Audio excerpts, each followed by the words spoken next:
यह कथा सुनने के बाद भगवान में विश्वास बढ़ जाएगी। एक गांव में एक बहुत ही भोला और सरल स्वभाव का नवयुवक रहता था। उसका नाम अलिया था। दरअसल गांव वाले उसे यही नाम पुकारते थे क्योंकि जन्म से ही उसकी पहली भूख 2.5 किलो के आसपास की थी। कहते हैं अया मतलब 2.5 किलो, और सच में वह जब भी भोजन मांगता तो लगभग 2.5 किलो ही खा लेता। अब घर में माता पिता भले कितने ही नेक हों, पर रोज रोज 2.5 किलो भोजन बनाना किसी के बस में नहीं। जैसे जैसे उसकी चेतना विकसित हुई और वह बड़ा हुआ, उसे समझ आने लगा कि घर उससे परेशान हो रहा है। जब कहीं ठिकाना नहीं मिलता तो भटके हुए मन को संतों के आश्रम में ही शरण मिलती है। एक दिन वह एक साधु के आश्रम पहुंचा। वहां जाकर उसने विनम्रता से कहा, महाराज, मुझे किसी सेवा में रख लीजिए, कोई छोटी मोटी नौकरी दे दीजिए, मैं मन से सेवा करना चाहता हूं। संतों ने पूछा, बेटा तुम्हारा नाम क्या है? वह मासूमियत से बोला, नाम तो कुछ खास नहीं महाराज, गांव वाले मुझे अय्या कहते हैं क्योंकि जन्म से ही 2.5 किलो भोजन की भूख लगती है। उसकी सहजता और सादगी ने संतों का हृदय पिघला दिया। अय्या ने संतों से कहा, महाराज, मेरी भूख तो 2.5 किलो की है। जब तक 2.5 किलो आटे की बनी रोटियां नहीं मिलती तब तक मेरा बाल भोग पूरा नहीं होता। आगे यदि किसी की श्रद्धा हो और खीर पूरी भी मिल जाए तब भी मुझे कम से कम 2.5 किलो अन्न चाहिए।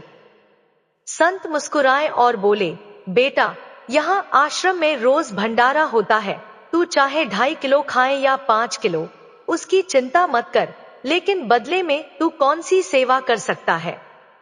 अय्या हाथ जोड़कर बोला, महाराज, जो भी सेवा आप बताएंगे और सिखाएंगे वही मैं मन से कर लूंगा। संतों ने कहा, ठीक है, हमारे वैष्णव सिद्धांत में सेवा का बड़ा महत्व है, तुम गायों को चराने की सेवा कर लो। देखो, जब तुम जंगल में गाय चराने जाया करोगे तो हम यहीं से तुम्हें आटे चावल आदि का छोटा भोग दे दिया करेंगे। वहां जंगल में तुम भोजन बनाना, ठाकुर जी को पहले भोग लगाना और उसके बाद प्रसाद के रूप में तुम खाना, बिना भोग लगाए भोजन करना हमारे आश्रम की परंपरा नहीं है। अय्या थोड़ा घबराकर बोला, महाराज, मुझे तो भोग लगाना आता ही नहीं, क्या बनाऊं, कैसे लगाऊं? संत शांत स्वर में बोले, चिंता मत करो बेटा, यहाँ आश्रम में 2.5 किलो आटा अलग से तुम्हारे लिए दिया जाएगा। तुम बस जंगल में अपना भोजन बनाना और जैसा सिखाया जाएगा वैसे ही ठाकुर जी को भोग लगाना। आगे सब शास्त्र विधान हम तुम्हें सीख ही देंगे। संतों ने अय्या से कहा, बेटा, जब भी कुछ चाहिए भंडारी से कह देना, लकड़ी भी वहीं से ले लेना, भोजन भी वहीं बनाना और फिर गाय चराने की सेवा करते हुए ठाकुर जी को भोग लगाकर प्रसाद ग्रहण करना। जितना मन को भाए उतना पाना, पर पहले भोग अवश्य लगाना। पहले ही दिन जब अय्या जंगल गया तो उसे भोग के लिए सामग्री दी गई। वह बड़ा ही गरीब था और घर से तिरस्कृत होकर आया था, इसलिए सरल भोजन ही बनाना जानता था। उसने 2.5 किलो आटे की बड़ी बड़ी बाटियां बनाई और 2-4 आलूओं का सादा सा भरता तैयार किया। भोजन बनाकर उसने श्रद्धा से कहा, गुरुदेव के ठाकुर जी पधारिए, भोग लगाइए। आमतौर पर बड़े बड़े ऋषि मुनि मंत्रों से आवाहन करते हैं पर देवता तुरंत प्रकट नहीं होते, लेकिन यहाँ तो अय्या का भाव इतना निष्कपट था कि लीला बिहारी प्रभु स्वयं प्रकट हो गए। अय्या ने आंखें मलकर खोली तो देखा उसके सामने नवीन मेघ के समान श्याम वर्ण, अरविंद जैसे नेत्रों वाले, सारंग धनुष धारण किए हुए श्री रामचंद्र जी खड़े हैं। वह घबराकर बोला, आप कौन हैं? भगवान मुस्कुराए और बोले, तुमने तो अभी कहा था गुरुदेव के ठाकुर आओ, तो हम आ गए।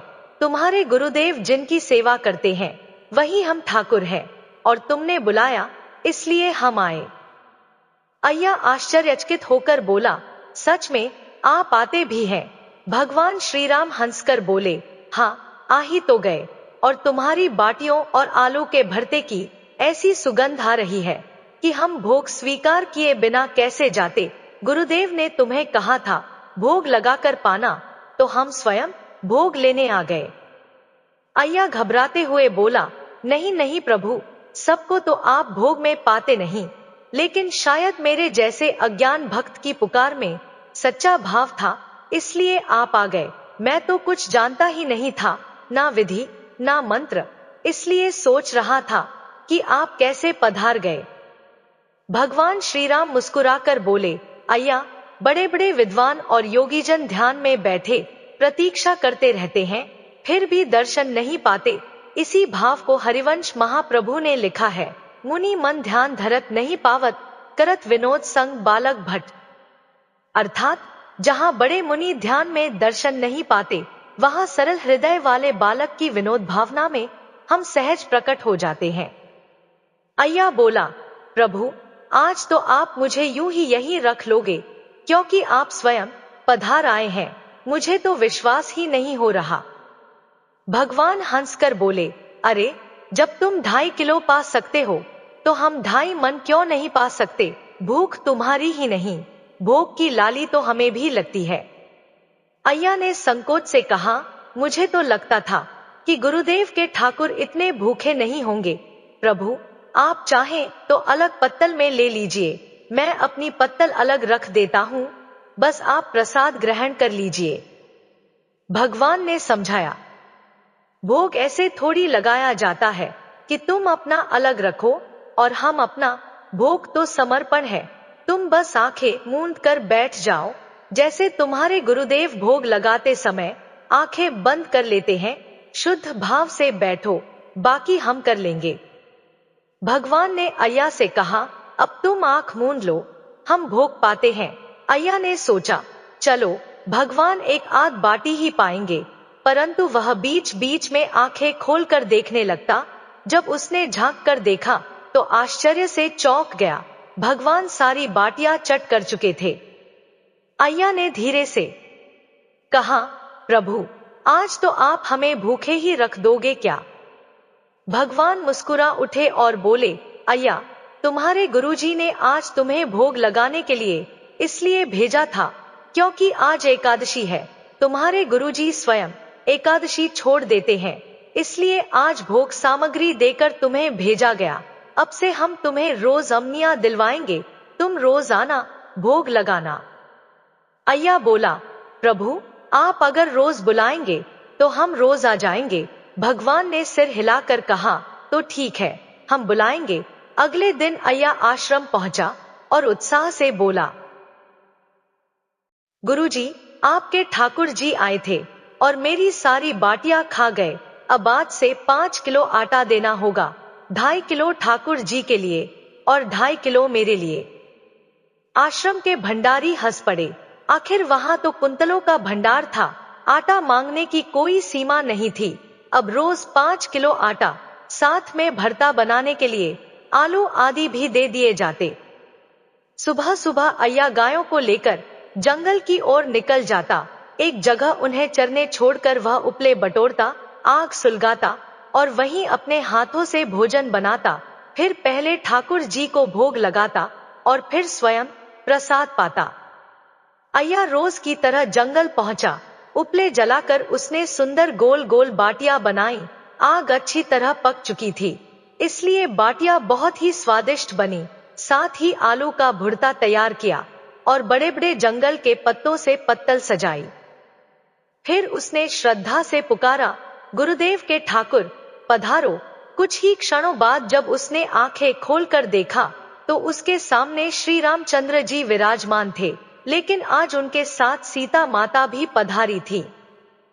अय्या चौंक कर बोला, प्रभु, ये कौन है। श्री राम मुस्कुराए, यह मेरी अर्धांगिनी देवी सीता है। कल इनके आने का अवसर नहीं था, इसलिए नहीं बताया। आज हम दोनों ही तुम्हारा भोग स्वीकार करने आए हैं। अय्या संकोच में पड़ गया, उसे लगा, अरे, मुझे तो पता ही नहीं था कि ठाकुर जी की अर्धांगिनी भी पधार सकती है। सीता माता का मुखमंडल करुणा और वात्सल्य से भरा था, जिससे अय्या कुछ बोल ही नहीं पाया, वह बस हाथ जोड़कर खड़ा रहा। श्रीराम और माता सीता दोनों पत्तल पर बैठ गए। अय्या ने कहा, प्रभु, कृपया पधार कर भोग स्वीकार करें। दोनों ने प्रेम पूर्वक बाटिया और भुड़ता प्रसाद रूप में ग्रहण किया। अय्या बीच बीच में आंखें खोलकर देखता रहा और मन ही मन आश्चर्य करता गया। आज 2.5 किलो तो मैं अपने लिए लाया था, लेकिन ठाकुर जी और माता जी दोनों ने पा लिया। कुल मिलाकर 7 किलो हो गया। जब वह आश्रम लौटा तो हंसते हुए बोला, गुरुदेव, आज आपके ठाकुर जी अपनी पत्नी के साथ आए थे, इसलिए 2.5 किलो तो मेरे हिस्से में आया ही नहीं, सब उन्होंने पा लिया। आश्रम में किसी को अय्या की बातों पर विश्वास नहीं हो रहा था। लोग कहते, अरे भाई, दे दो आटा, यह तो गाय को ही खिलाएगा, इसका क्या है, आश्रम में किसी चीज की कमी है क्या। इस प्रकार उसे हर दिन आटा मिल जाता। एक दिन उसने 7.5 किलो आटा लिया, जंगल में गया, उपले जलाए, आग तैयार की और बाटियां पकाने लगा। आज तो इतना आटा था कि दोपहर के 3 बजे तक बाटियां बनकर तैयार हुईं। उसने पत्तल सजाई और फिर श्रद्धा से पुकारा, गुरुदेव के ठाकुर, पधारो। बस उसकी पुकार क्या थी, विनोदी प्रभु तुरंत प्रकट हो गए। आज श्री राम और माता सीता के साथ लक्ष्मण जी भी पधारे थे। अय्या चौंक कर बोला, प्रभु, ये कौन है। श्री राम ने हंसकर कहा, ये मेरे छोटे भाई लक्ष्मण हैं। तुम्हारे जैसे सरल भक्त को देखने वे भी आ गए। अय्या ने संकोच से कहा, प्रभु, आपने पहले ही बता दिया होता कि परिवार में कितने लोग हैं, तो मैं आटा उसी हिसाब से ले आता। सीता जी मुस्कुराईं, नाराज मत होना अय्या, भक्त का भाव देखकर ही हमारा परिवार आता है। लक्ष्मण जी भी बोले, तुम बहुत सरल मन के हो, इसलिए हम सब आए हैं। अब चुपचाप भोग लगाओ और हमें पाने दो। तीनों पत्तल पर बैठे और प्रेम पूर्वक बाटी भरता का प्रसाद ग्रहण किया। अय्या बस देखता ही रह गया, और जब वे चले गए तो पत्तलों में दिव्य सुगंध और अद्भुत आनंद शेष रह गया। अगले दिन वह आश्रम पहुंचा और बोला, गुरुदेव, आज 10 किलो आटा चाहिए। गुरुदेव ने आश्चर्य से पूछा, 10 किलो क्यों। अय्या ने सरलता से कहा, आपके ठाकुर जी भी आते हैं, उनकी अर्धांगिनी भी आती है, उनके भाई भी आते हैं, इतना आटा तो लगेगा ही। और जो गोरे गोरे थे, उन्हें देखकर तो मन ही भर गया। कैसे समझाऊं आपको सियाराम लखन जी का रूप। आश्रम वाले उसके भाव पर मुस्कुराए। अय्या 10 किलो आटा लेकर जंगल गया। आज बाटियां बनाने में 4 बज गए। उसने मन में सोचा, कहीं आज संख्या और ना बढ़ जाए। फिर उसने पुकारा, गुरुदेव के ठाकुर, पधारो। और तभी अचानक एक विशालकाय, दिव्य, अत्यंत तेजस्वी गदाधारी स्वरूप प्रकट हुए। अय्या ने आंखें खोलकर देखा, हनुमान जी महाराज 3-3 रूपों में खड़े थे। अय्या ने हाथ जोड़कर कहा, प्रभु, हर बार कोई नया सदस्य आ जाता है, आज सियाराम जी, लक्ष्मण जी और फिर हनुमान जी। आप कृपया अपने पूरे परिवार और सेवकों की सूची बना दें, मैं वह पर्चा गुरुजी को दे दूं, ताकि आटा उसी हिसाब से ले लिया करूं। भगवान मुस्कुराए। हनुमान जी विनम्रता से बोले, कुछ मत कहना प्रभु, यह भक्त बहुत निराला है। अय्या ने पत्तल सजाई और कहा, पधारो गुरुदेव के ठाकुर। पहले श्री राम, फिर लक्ष्मण जी और बाद में हनुमान जी प्रसाद रूप में बाटी भरता का पावन भोग ग्रहण कर गए। हनुमान जी तो विशेष प्रेम से खा रहे थे, क्योंकि भोजन अत्यंत निर्मल भाव से बनाया गया था और अय्या स्वयं भोला भाला निष्कपट था। अगले दिन अय्या आश्रम पहुंचा और बोला, गुरुदेव, बहुत सारा आटा दे दीजिए, हर बार संख्या बढ़ जाती है। पहले ठाकुर जी आए, फिर उनकी अर्धांगिनी, फिर उनके भाई, और अब तो भयानक तेजस्वी गदाधारी अरुण कांति वाले सेवक भी पधारते हैं। वह हनुमान जी के दिव्य रूप को याद कर रोमांचित हो उठा। लाल अरुण वर्ण का शरीर, सोने जैसे कंचन वर्ण की आभा, कितना अद्भुत रूप था। मैंने पूछा भी, ये कौन है, तो ठाकुर जी बोले, हमारे अत्यंत प्रिय सेवक हनुमान। अय्या सोचने लगा, कहीं सच्चे भगवान इनकी करुणा से मुझे इतने दर्शन दे रहे हैं। लेकिन भगवान अपनी योजना बना चुके थे। उन्होंने सोचा, यदि यह भक्त अगली बार फिर यही कहेगा, तो इसकी परीक्षा लेनी होगी। अगले दिन अय्या 20 किलो आटा लेकर जंगल पहुंचा, बाटियां बनाई, भुर्ता तैयार किया और पत्तल सजाकर बोला, पधारो गुरुदेव के ठाकुर। अय्या को लगा अब तो कोई नहीं आएगा, आज तो शायद संख्या बढ़ेगी भी नहीं। लेकिन जैसे ही उसने आंखें खोली, संख्या फिर बढ़ चुकी थी। सामने 2 दिव्य स्वरूप खड़े थे। अय्या ने आश्चर्य से पूछा, प्रभु ये कौन है? श्रीराम ने स्नेह से उत्तर दिया, ये भी हमारे ही भाई हैं। इनका नाम भरत है और ये शत्रुघ्न। अय्या ने मासूमियत से कहा, महाराज पहले ही बता देते कि आपके और भी भाई हैं। मैंने तो आपसे प्रार्थना भी की थी कि अपने परिवार का पूरा हाल बता दीजिए। हर बार 2-2 संख्या बढ़ जाती है और भोग कम पड़ जाता है।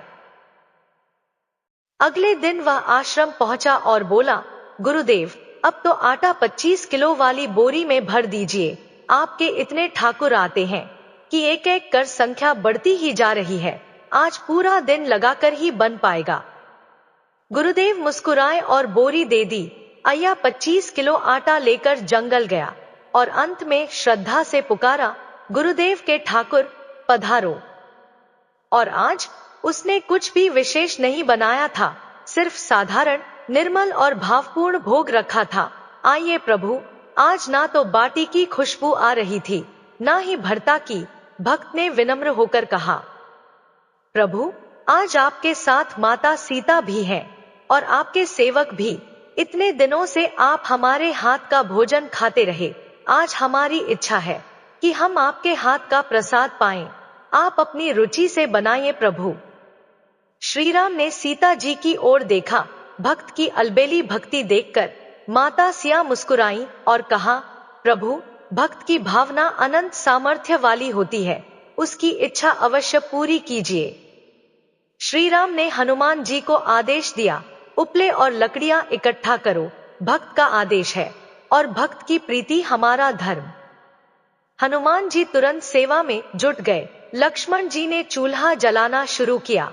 आग की लपटें उठीं, धुआं भी उठ रहा था। माता सीता की आंखें धुएं से भीग रही थी, फिर भी वे भक्त के लिए भोजन बनाने में लगी रहीं। उधर वह भक्त हंसते कूदते गुरुदेव के आश्रम पहुंचा और बोला, गुरुदेव आज तो पूरा परिवार सहित हमने आपके ठाकुर को फंसा लिया। बड़े ठाकुर, छोटे ठाकुर, उनकी पत्नी, उनके 2 भाई और सेवक सब मिलकर रोटी और बाटी बना रहे हैं। आज तो आप चलो, आपको भी विश्वास हो जाएगा कि भक्त की प्रार्थना कभी खाली नहीं जाती। आज तो हमने उनके हाथ कंपा दिए। गुरुदेव चौंक गए। उन्होंने सोचा, श्री राम, लक्ष्मण जी, भरत जी, शत्रुघ्न जी, सीता माता और हनुमान जी, ये सब महान योगियों के ध्यान में भी दुर्लभ हैं। यह सीधा सादा अनपढ़, जिसे ना नाम जप आता है ना कोई ग्रंथ, यह उन्हें कैसे पकड़ लाया? गुरुदेव ने सोचा, भले ही यह साधारण सा प्रतीत होता है, पर भगवान की दयालुता पर संशय नहीं करना चाहिए। चलकर देखते हैं। जैसे ही वे वहां पहुंचे, आश्चर्य से ठिठक गए। पूरा राम दरबार उसी कुटिया में उपस्थित था। श्री राम, लक्ष्मण जी, भरत जी, शत्रुघ्न जी, माता सीता, हनुमान जी सब सेवा में लगे थे और माता जानकी स्वयं अत्यंत स्नेह से व्यंजन बना रही थी। गुरुदेव विह्वल हो उठे, प्रभु के चरणों में साष्टांग दंडवत हो गए और बोले, प्रभु आपकी यह लीला समझ से परे है। श्रीराम मधुर स्वर में बोले, गुरुदेव जो ज्ञानी भक्त हैं, उन्हें भी मैं तर्क से नहीं मिलता। जो विद्वान हैं, उनकी विद्वता मुझे बांध नहीं सकती, पर जो दीन हैं, भोले हैं, सरल हृदय वाले हैं, उनके सामने मैं अपनी दिव्यता सहित प्रकट हो जाता हूँ। देखिए, आपके इस सरल भक्त की आज्ञा पर मेरा पूरा परिवार सेवा में उपस्थित है। गुरुदेव की आंखें भर आईं।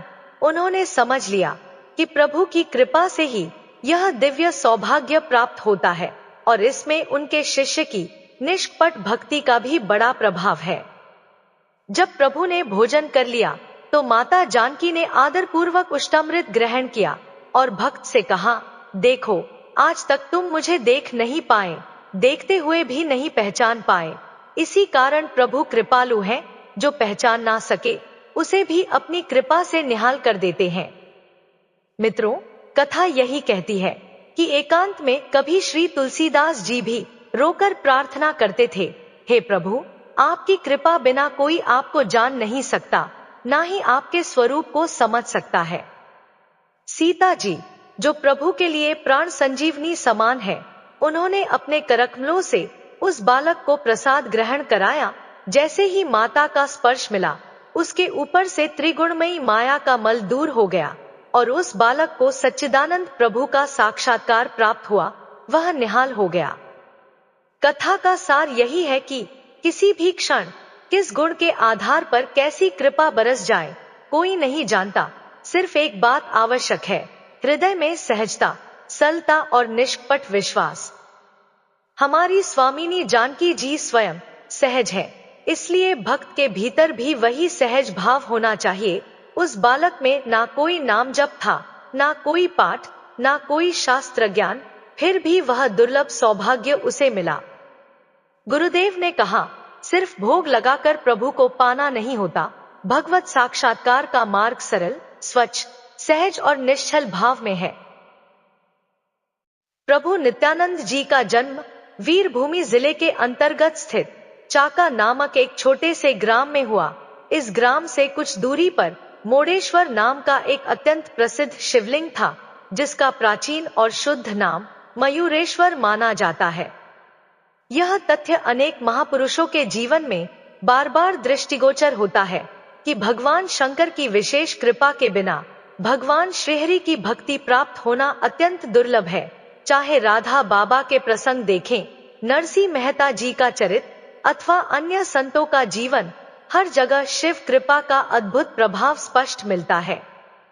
कहा भी गया है कि यदि इस जन्म में आपने शंकर जी की आराधना ना भी की हो और फिर भी हरि भक्ति मिली हो, तो निश्चित रूप से पूर्व जन्म में आप भगवान शंकर का पूजन कर चुके हैं।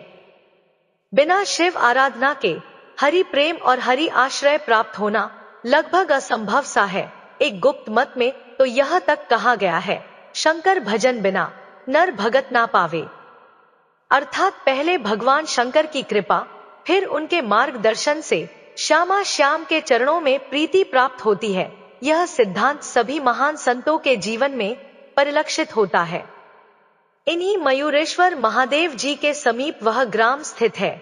आज भी वहां मयूरेश्वर नामक एक गांव बसा है, जो वीरभूमि जिले का एक थाना माना जाता है। नित्यानंद महाप्रभु के पिता का नाम हाड़ाई ओझा तथा माता का नाम पद्मावती देवी था। बिना परम भागवत हुए कोई सच्चा वैष्णव नहीं हो सकता। उस समय समाज में सांप्रदायिक संकीर्णता इतनी प्रबल नहीं थी। लगभग सभी लोग, चाहे वे किसी भी परंपरा के अनुयायी हों, स्वयं को वैष्णव मानते थे और मुख्य उपास्य देव के रूप में भगवान श्रीहरि की ही आराधना करते थे।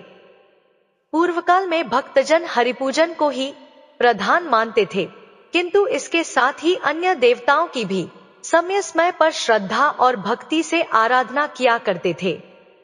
आज कुछ लोग स्वयं को श्री वैष्णव संप्रदाय का अनुयायी कहते हुए भी शिव पूजन तो दूर, त्रिपुंड, बिल्वपत्र और रुद्राक्ष के दर्शन मात्र से घृणा का भाव रखते हैं। पर प्रश्न यह है कि ऐसा व्यक्ति वैष्णव कहलाने योग्य कैसे हो सकता है? शास्त्रों में स्पष्ट कहा गया है, शिवद्रोही मम दास कहावा, सो नर मोह सपने ही ना भावा। अर्थात जो भगवान शंकर से द्रोह करे, वह भगवान श्रीहरि का दास तो क्या, हरि भक्ति का अधिकारी भी नहीं हो सकता। प्रेम का नाटक भले कर ले, पर सच्चा भक्त कभी शिव विरोधी नहीं हो सकता। सच्चा भक्त ना तो भगवान शिव से द्रोह करता है और ना ही किसी जीव से। गोस्वामी तुलसीदास जी भी कहते हैं, जिसने अपने इष्ट में संपूर्ण जगत को देखा है, वह किसी देव, किसी जीव, किसी मत, किसी से विरोध कर ही नहीं सकता। फिर भी आज ऐसे लोग मिल जाते हैं जो शिव पूजन की तो बात ही छोड़ दे, त्रिपुंड, बिल्वपत्र और रुद्राक्ष जैसे पवित्र प्रतीकों को भी घृणा की दृष्टि से देखते हैं। विचित्र बात यह है कि उनके ही प्राचीन संप्रदाय में कई शिव उपासक आचार्य और महापुरुषों का वर्णन मिलता है। नित्यानंद महाप्रभु के पिता हाड़ाई पंडित स्वयं वैष्णव होते हुए भी प्रतिदिन मयूरेश्वर, मोडेश्वर महादेव के मंदिर जाया करते थे। वहां वे शिवलिंग पर जल चढ़ाते, रुद्राभिषेक करते और अत्यंत भक्ति भाव से भगवान शंकर की आराधना करते थे। यह भी सत्य है कि बिना शिव पूजन के ना तो ऐसा दिव्य पुत्र अवतरित होता है और ना ही हृदय में भगवान श्रीहरि के प्रति पवित्र प्रेम का उदय होता है। हाड़ाई पंडित की शिव भक्ति गहन और नित्यता से भरी थी। वे मानते थे कि शिवलिंग की पूजा करने से समस्त ब्रह्मांडों के देवताओं की पूजा अपने आप पूर्ण हो जाती है। हाड़ाई पंडित का वंश परंपरागत रूप से पुरोहिताई से जुड़ा रहा था, इसलिए वे भी आवश्यकता अनुसार पुरोहित कर्म कर लिया करते थे। घर में भोजन वस्त्र की कोई कमी नहीं थी। जीवन सुचारू रूप से चलता था, किंतु उनके दाम्पत्य जीवन में एक ही गहन अभाव था, संतान का ना होना। यही उनकी सबसे बड़ी व्यथा थी। एक दिन पद्मावती देवी ने स्वप्न में देखा कि एक तेजस्वी महापुरुष प्रकट हुए हैं और वे कह रहे हैं, देवी, तुम्हारे गर्भ से एक महान आत्मा का अवतरण होने वाला है। वह महापुरुष समस्त देश में श्री कृष्ण संकीर्तन का प्रचार करेगा और जगत में मान्य एवं पूज्य होगा। शास्त्रों में कहा गया है कि सात्विक स्वभाव वाले पुरुषों और स्त्रियों को प्रातः काल के समीप जो स्वप्न दिखाई देता है वह अधिकतर सत्य होता है। यह स्वप्न भी सच हुआ। समय आने पर पद्मावती देवी गर्भवती हुई और साकेत 1195 माघ मास के शुक्ल पक्ष में उनके गर्भ से एक दिव्य तेजस्वी पुत्र का जन्म हुआ। यही बालक आगे चलकर नित्यानंद महाप्रभु के रूप में जगत में विख्यात हुआ। गौर भक्तों के बीच निताई नाम से और भगवान बलराम के अवतार स्वरूप पूजित हुआ। नित्यानंद महाप्रभु बचपन से ही अत्यंत सुंदर थे।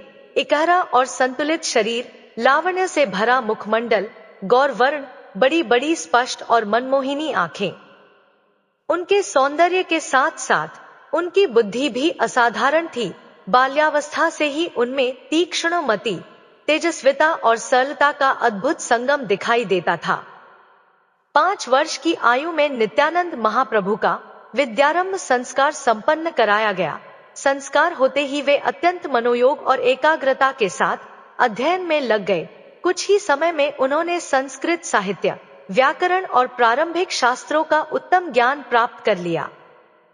पाठशाला के समय वे नियमित रूप से शिक्षा ग्रहण करने जाते और शेष समय में अपने समवयस्क बालकों के साथ खेल कूद में भाग लेते, परंतु उनके खेल सामान्य बच्चों जैसे नहीं थे। उनके खेलों में भी दिव्यता और लीला का स्पर्श होता था। नित्यानंद बालकों को संगठित कर श्री कृष्ण लीलाओं का अभिनय करवाते, किसी बालक को श्री कृष्ण बना देते, किसी को ग्वाल बाल और स्वयं वे बलराम का रूप धारण कर लेते। कभी वे गौचारण की लीला करते, कभी कुलीन भोजन का अभिनय, तो कभी बालकों से मथुरा गमन की लीला कराते। इन लीलाओं को उन्हें किसी ने सिखाया नहीं था, ये तो उनके स्वभाव में ही सहज रूप से प्रकट होती थी। सच्चे महापुरुष अपने बचपन में भी ऐसी ही सहज लीलाएं करते हैं, पर उस समय किसी को यह पता कहाँ होता है कि यह बालक कौन सा दिव्य पुरुष है। जब तक महापुरुष स्वयं प्रकट होकर अपना स्वरूप नहीं दिखाते, तब तक वे साधारण मनुष्य की भांति ही दिखाई देते हैं। बाद में ही लोग समझ पाते हैं कि यह बालक तो लीलामय अवतार था। कभी कभी नित्यानंद महाप्रभु बालकों को रामायण की लीलाएं भी करवाते, किसी को श्री राम बना देते, किसी को लक्ष्मण, और इस प्रकार बाल लीला में ही दिव्य कृत्य प्रकट होते रहते। रामलीला के समय नित्यानंद महाप्रभु स्वयं सदैव लक्ष्मण का पात्र निभाते थे। जैसे कृष्ण लीला में वे बलराम बनते थे, वैसे ही राम लीला में सहज रूप से लक्ष्मण भाव धारण कर लेते। अन्य बालकों को वे भरत, शत्रुघ्न, वानर और भालू आदि के पात्र सौंप देते और इस प्रकार विभिन्न प्रसंगों का अभिनय बाल रूप में होता रहता।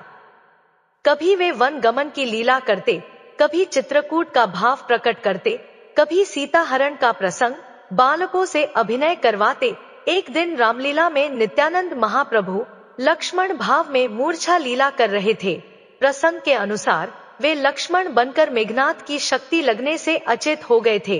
उन्होंने एक बालक को हनुमान का रूप देकर संजीवनी लाने भेजा था, किंतु वह बालक छोटा था, अभिनय भूल गया और खेलने में लग गया। परंतु नित्यानंद महाप्रभु, जो वास्तव में बलराम स्वरूप थे और उस क्षण लक्ष्मण भाव में लीन थे, उसी मूर्छा की स्थिति में स्थिर पड़े रहे। उनके भीतर उस लीला का आवेश इतना गहरा हो गया था कि आसपास का होश तक ना रहा। अब नित्यानंद महाप्रभु मूर्छा लीला में इस प्रकार लीन हुए कि वास्तव में बिल्कुल अचेत हो गए। काफी समय बीत जाने पर भी जब उन्हें होश नहीं आया तो वैद्य बुलाए गए। वैद्यों ने परीक्षण किया तो आश्चर्य से पाया कि नाड़ी स्पंदन नहीं है, हृदय की गति भी शांत है, मानो प्राण ठहर गए हों। सब लोग उन्हें जगाने का प्रयास करते रहे, पर वे उठे नहीं। जब यह समाचार उनके पिता हाड़ाई पंडित तक पहुंचा तो वे व्याकुल होकर दौड़ते हुए आए। उन्होंने भी पुत्र को बहुत प्रयास करके जगाने की कोशिश की, पर नित्यानंद महाप्रभु उसी अवस्था में पड़े रहे। पिता के हृदय में अत्यंत भारी दुख उत्पन्न हो गया। तभी वहां उपस्थित एक भक्त ने कहा, ये लक्ष्मण लीला कर रहे थे, मेघनाथ की शक्ति लगने का अभिनय था। हनुमान जी के रूप में जो बालक गया था वह अभिनय भूलकर खेल में लग गया है। लीला तभी पूरी होगी जब हनुमान जी संजीवनी लेकर आएंगे। फौरन उस छोटे बालक को बुलाया गया और उसे अभिनय का स्मरण कराया गया। उसे कहा गया, जल्दी जाओ, द्रोणागिरी पर्वत से संजीवनी बूटी लाने का अभिनय करो। राम के रूप में एक बालक नित्यानंद महाप्रभु को गोद में लेकर बैठ गया। हनुमान रूपी बालक वापस आया और बोला, मैं द्रोणागिरी पर्वत से संजीवनी बूटी ले आया। उसके बाद वैद्य सुषेण की भूमिका निभाने वाला दूसरा बालक आगे आया।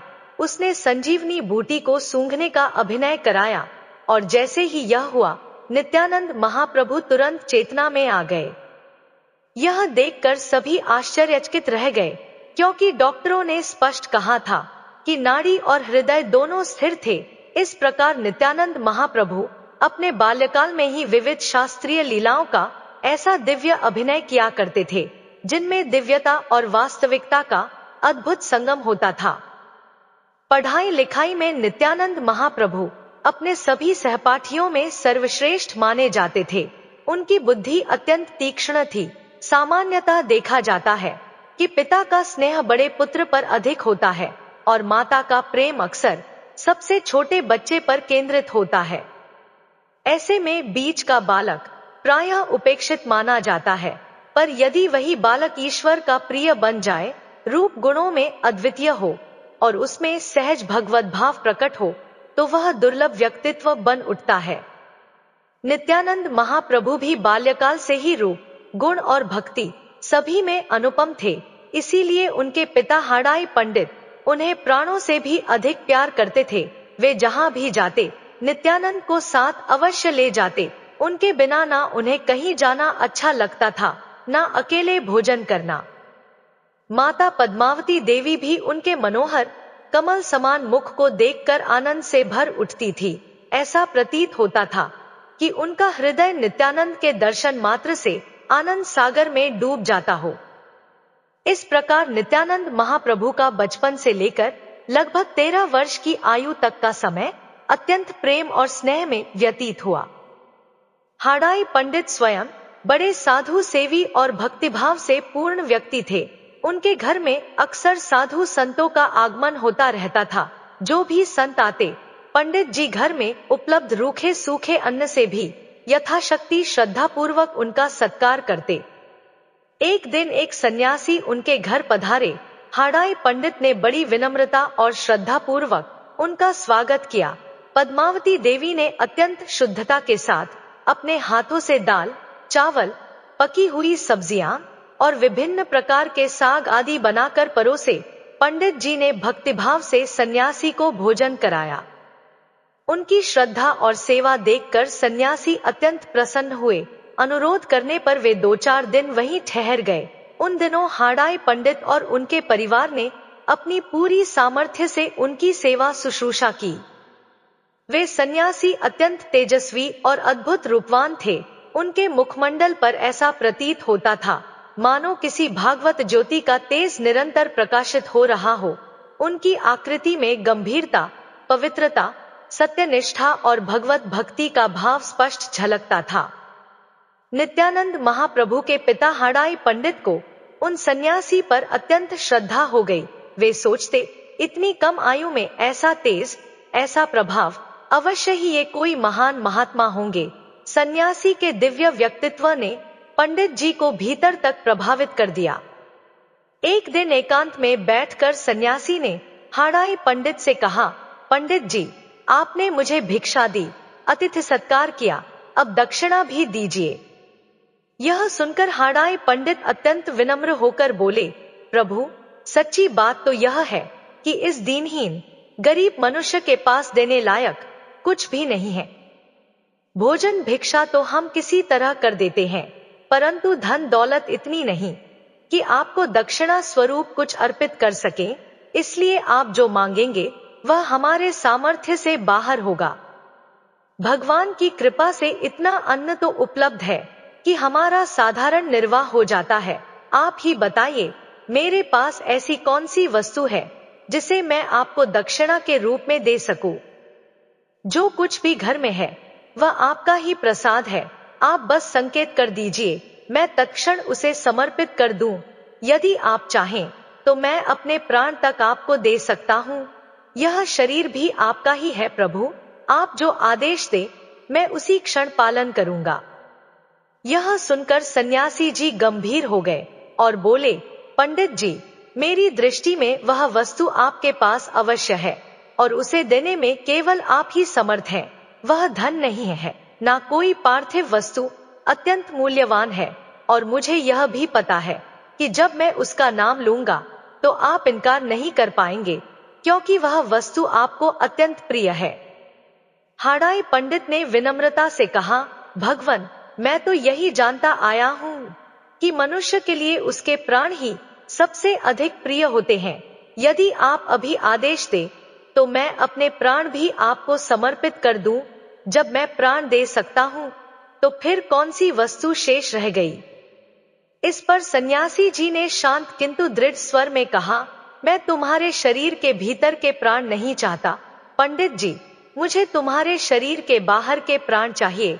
बाहर का प्राण, नित्यानंद महाप्रभु अपने प्राणों से भी अधिक प्रिय इस पुत्र को मुझे दे दो। मैं इसे सभी पवित्र तीर्थों की यात्रा कराऊंगा, इसे एक महान पुरुष के रूप में संस्कारित करूंगा। मुझे एक योग्य सहयोगी की आवश्यकता है और यह बालक उसी योग्य है। यह बालक मेरी सेवा करेगा और मैं इसे महान पुरुष बनाकर ही लौटाऊंगा। पंडित जी, आपको यह ज्ञात नहीं कि आपका पुत्र वास्तव में कौन है। यह अत्यंत विलक्षण, अत्यंत होनहार है। भविष्य में इसका जन्म जगत के कल्याण का कारण बनेगा और इसका कल्याण ही आपके जीवन का भी मंगल होगा। सन्यासी जी के ये वचन सुनकर हाड़ाई पंडित स्तब्ध रह गए। उन्हें स्वप्न में भी यह आशंका नहीं थी कि सन्यासी जी उनसे ऐसा वरदान मांग लेंगे। प्राणों से भी अधिक प्रिय पुत्र, जिसके आने से घर में हंसी बसती है, जिसकी किलकारी में संसार बस जाता है, उसी को सदा के लिए सौंप देने की बात सुनकर उनका हृदय डगमगा उठा। कौन पिता होगा जो अपने जिगर के टुकड़े को इस प्रकार सौंप दे।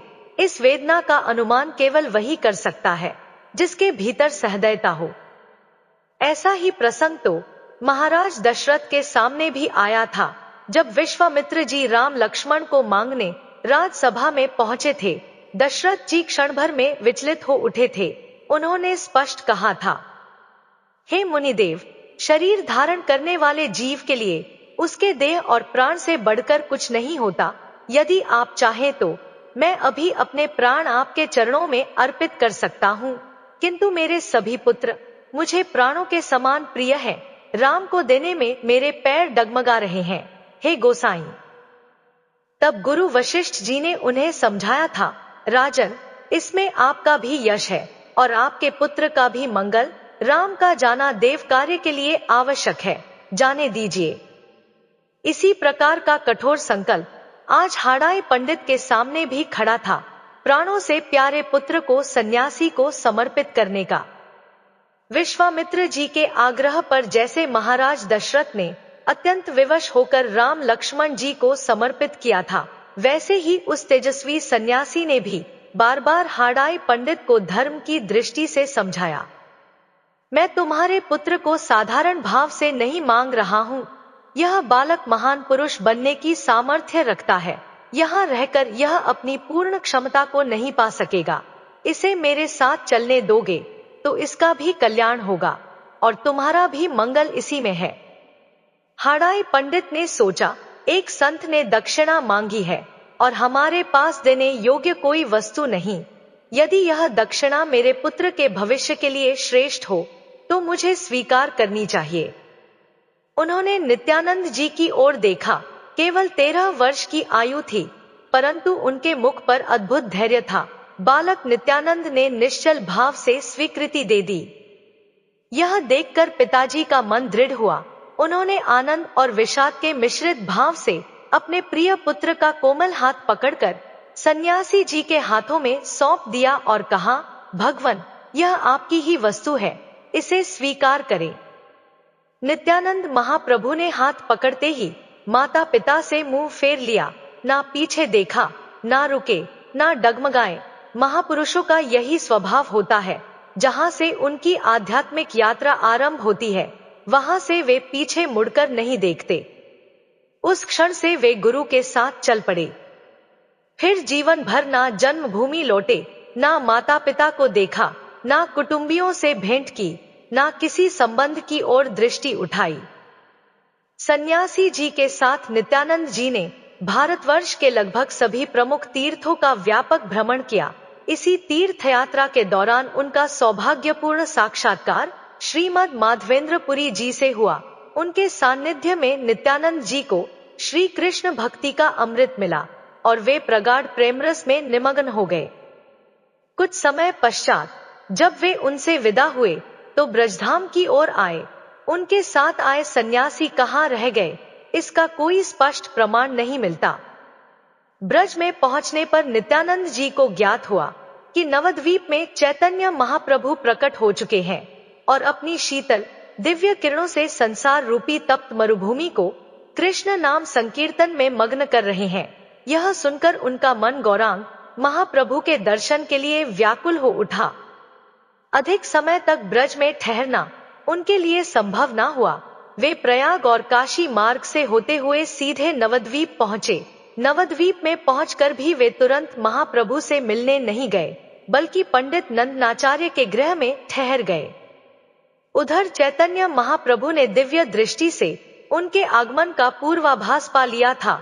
उन्होंने भक्तों से कहा, अवधूत की खोज करो। भक्त जब खोजने निकले तो पाया कि नित्यानंद जी तो नंदनाचार्य के घर पहुंच भी चुके थे। वहां आगे दोनों का अद्भुत मिलन हुआ। मित्रों, अगर हमारी प्रस्तुत कहानी आपको अच्छी लगी हो तो कृपया कमेंट करके अपना आशीर्वाद अवश्य दें। वीडियो को लाइक और शेयर करें ताकि यह दिव्य कथा अधिक से अधिक लोगों तक पहुंच सके और हमारे चैनल को सब्सक्राइब जरूर करें। आपका एक छोटा सा सहयोग हमारे लिए बहुत बड़ा प्रोत्साहन है। धन्यवाद।